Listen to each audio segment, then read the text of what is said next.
Hi everyone, welcome back to my channel. So today I wanted to share with you a quick video on how I made these hydrangea ball ornaments. Now I use paper flowers to make these. You can obviously use anything else that you'd like, or just use this as a springboard to make any other ornaments that you like with paper flowers. But with this one here, I have these three here because I kind of want to show you the very simple things you can do to change up the look. But I do have one full ornament hydrangea ball, and then I have two that are sort of half. This one's my favorite. This is the one that I like most. It's just a clear glass ornament that I had poured white paint inside. There are white ornaments out there. I just didn't like the way that they look. They look too much like a light bulb to me. So I actually just got the clear ornaments and then added in the paint myself. But then there are the hydrangea petals on top, and only on top. It's not quite halfway. But I like these because they kind of look like the ornament ball has like a crown on top, like a flower crown on top. So I really like these. I think it's more interesting to look at for this one. So I like this look because I think the hydrangea petals add like texture to the ornament, and it's still white. Whereas this one, it's sort of one note, and while it's pretty, it only looks like that one ornament here. So this gives you two sort of looks in the same ornament. I think it's more interesting. But you can see too that if you wanted, you can add ribbons in different ways to give it sort of a different look. This one here just has a ribbon tied, and you can hang the ornament off of this ribbon here. And then this one just has a regular ornament hook, and then the ribbon is tied on top. So I'm going to go through the process that I use to make these ornaments. I think that these apply to other ways that you can make ornaments too, so hope you enjoy. So first I'm going to move these off to the side, and I want to talk about the petal that I used to make the flower balls.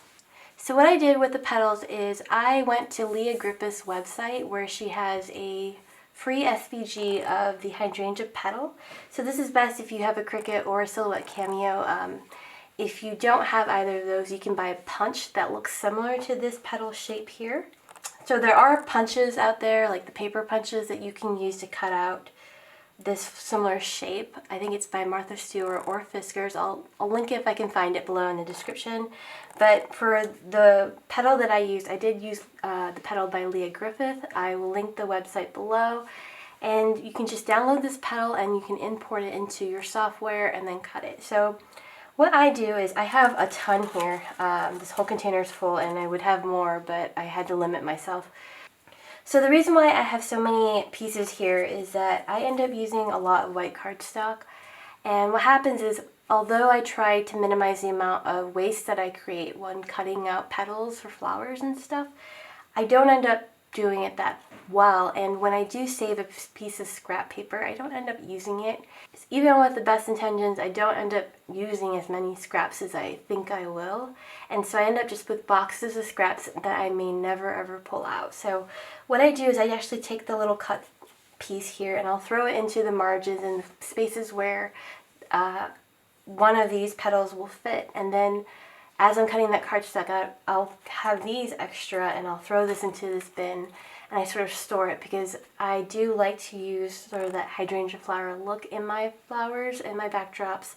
But this is the way that I use up my scraps, and then I don't feel like I'm wasting paper, and that's why I have so many. So these are sized at 1 1/4 inch wide, and so you can size it to whatever you like. I thought 1 1/4 was a great size, maybe even 1 inch. I thought 1 inch was too small, they're too delicate to use, so each petal here, it may not be fully 1 1/4, so something around there would be fine.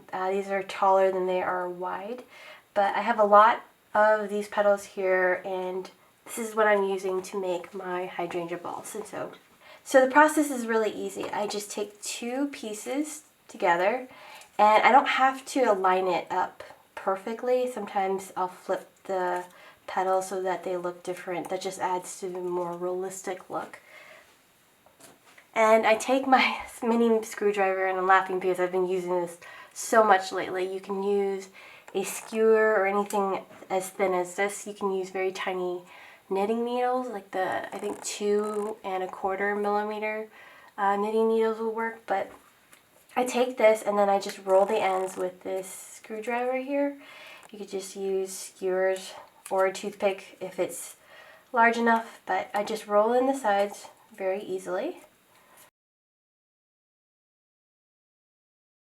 Do this in stages. I will keep rolling out petals and then I'll move on to the next step. I find this is the easiest way to do it in stages when you're doing something this small and you'll need a high volume of them.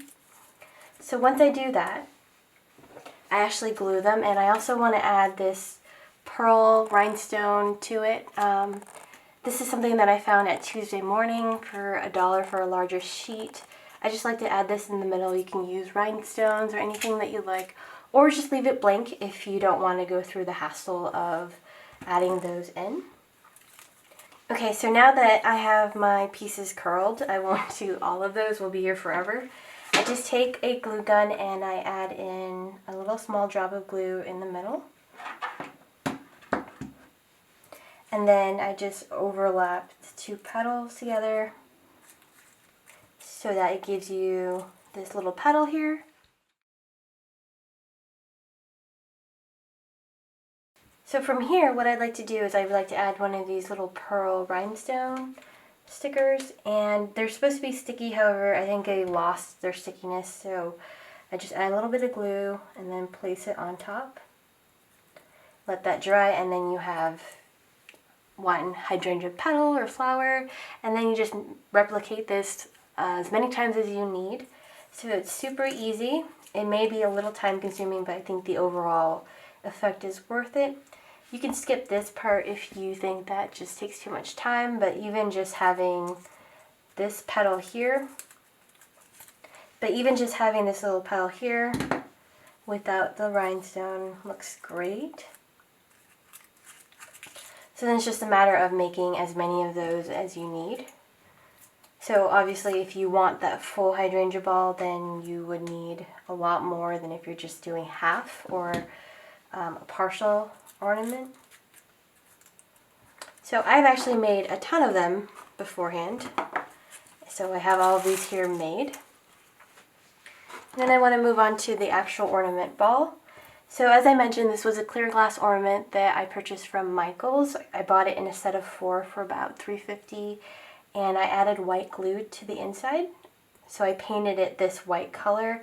It's a more brighter white, and that's why I liked painting it, but you could skip the step and just buy white ornaments or whatever color ornaments that you like, whether it's pink, red, or green. I think a red ornament with white flowers on top would look very pretty on a red tree or any ornament or garland. I think a red ornament with these white flowers would look really pretty, maybe with a green ribbon on top. But just to show you really quick, the paint that I use is this Martha Stewart multi-surface satin paint. So I just got an 8-ounce bottle from Michael's. The color is Snowball. The process is actually really easy. You just pour paint into the ornament and you swish it around and you let it dry. And so that's what I did with a lot of my ornaments because I wanted that actual color. Some of my ornaments are very light pink, and I couldn't find that pink in store, so I just made my own. So if you have a certain color palette for your tree or your Christmas decor, that would be the way to go. Just paint it the color that you like. So from here, I am just going to add these to this ornament, and I'm going to do another half ornament ball because I like those better. But I just take one petal and I scrunch it up like that. And then I add glue to the very bottom.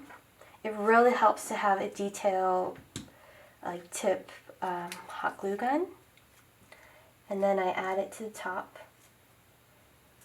And the reason why I like to scrunch it up is because I like that packed look. If you want that flat look on your ornament balls, then by all means don't scrunch it up. When you leave it flat like this, it'll also mean that you use less for each ornament.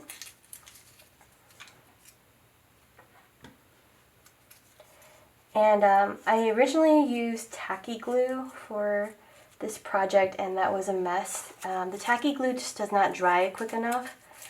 I was worried that hot glue on the glass ornament ball would be a bad idea, but so far all the ornaments that I've made on this glass ornament ball have been fine using hot glue.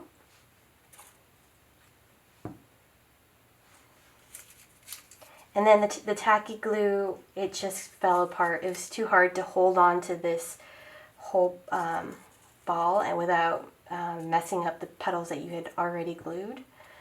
It would just take forever to use tacky glue.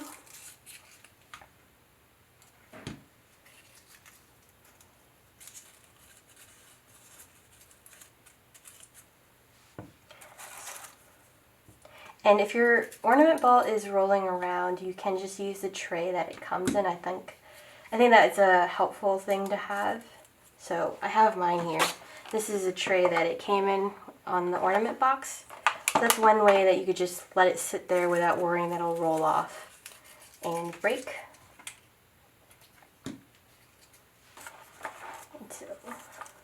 So I just keep doing this until I am satisfied with what the overall look is like. So I'll go ahead and fast forward this process because it's the same thing all throughout.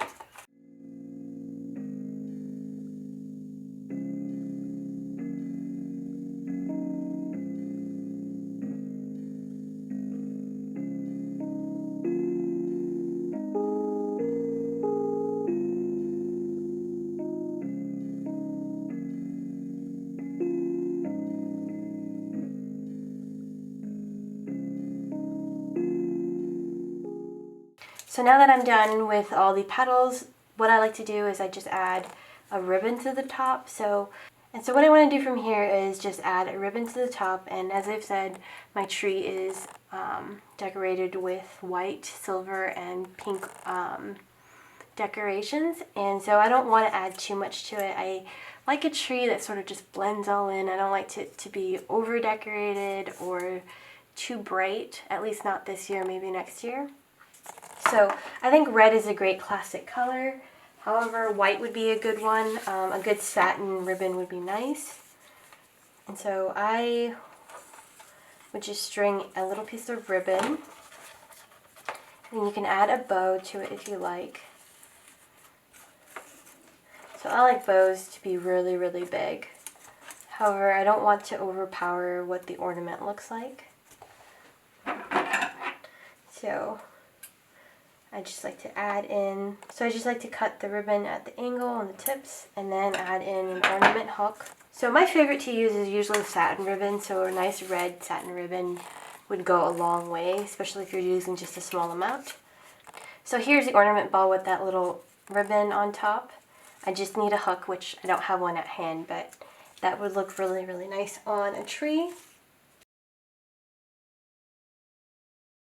And I think the great thing is that you don't actually have to make very many of them. I think a good number like 8 to 12 would be great sprinkled throughout your tree, because I'm sure you'll have other ornaments on the tree. So just a few of these would look really great. Again, I love this look, but even just the full hydrangea ball look would be very easy. I actually think that this didn't take me that long compared to other ornaments that I've made. I made little felt ornaments that took way longer than this, and so this is a good option if you like to make your own ornaments, and especially if you love paper flowers like that. Okay, so I hope that gave you some ideas of what you can do to make your own ornaments, or if you wanted to make something exactly like this. Let me know if you have any questions below. I wanted to keep this video short because I have made the hydrangea ball center in another video, and it's sort of the same process, but I wanted to give some ideas of what you can do and how I made mine. And I definitely wouldn't want to make the red ornament with white flowers for next year. I want to incorporate more reds into my decor next year. I just wanted to keep it basic this year. I do think this adds a lot of interest to your tree, because a lot of the ornaments are glittery or sparkly, and so this is something you can add if you have more natural looking ornaments, or you want to keep your tree more plain, more of that farmhouse look. Let me know if you have any questions below. Thank you so much for watching. Bye.